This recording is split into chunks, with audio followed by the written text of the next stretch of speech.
കുലം മിഴി പാർത്തു നോക്കി നിന്നു. ഏകലവ്യൻ ഏകലവ്യൻ വിസ്മയം പൂണ്ടു കണ്ടു ഗുരുദ്രോണരെ.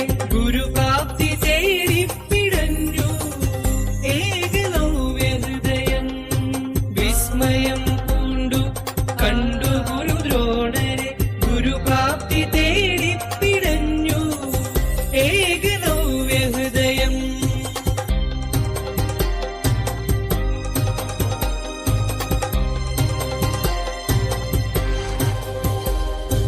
ഉച്ചനേരം വിശ്രമത്തിനായി വൃക്ഷത്തണുപ്പിൽ ചാഞ്ഞു ഗുരുദേവൻ. പാദാന്തികങ്ങളിൽ ഗുരുസേവ ചെയ്ത് വില്ലാടി വീരനാം അർജുനൻ നിൽപ്പു.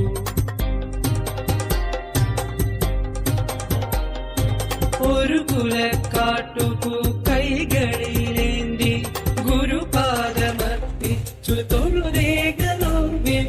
ഒരു കുലക്കാട്ടുപൂ കൈകളിലേന്തി ഗുരുപാദമർപ്പിച്ചു തൊഴുതേകലവ്യൻ.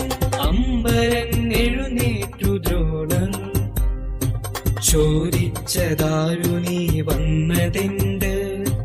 ആരാണു നീ വന്നതെന്തിന്നു നീ? ഗുരു, നിഷാദ രാജാവായ ഹിരണ്യധനുസിന്റെ മകനായിരുന്നു ഏകലവ്യൻ. എന്നെയും ശിഷ്യനാക്കുവാൻ കനിവുണ്ടാകണം. പ്രണമിച്ചു നിൽക്കും കുമാരനെ നോക്കി ചിരിയോടുര ചെയ്തു ദ്രോണർ. ഇക്കാണും ഇവരൊക്കെ കുരുവംശജർ, ക്ഷത്രിയർ, രാജകുമാരർ.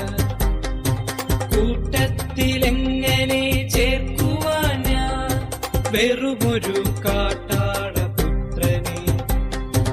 കൂട്ടത്തിലെങ്ങനെ ചേർക്കുവാൻ ഞാൻ വെറുമൊരു കാട്ടാളപുത്രനെ. കാട്ടാളർക്ക് വിധിച്ചിട്ടുള്ളതല്ല ധനുർവിദ്യ. ചെല്ലു, വേട്ടയാടി വയർ നിറയ്ക്കാൻ പഠിക്കൂ.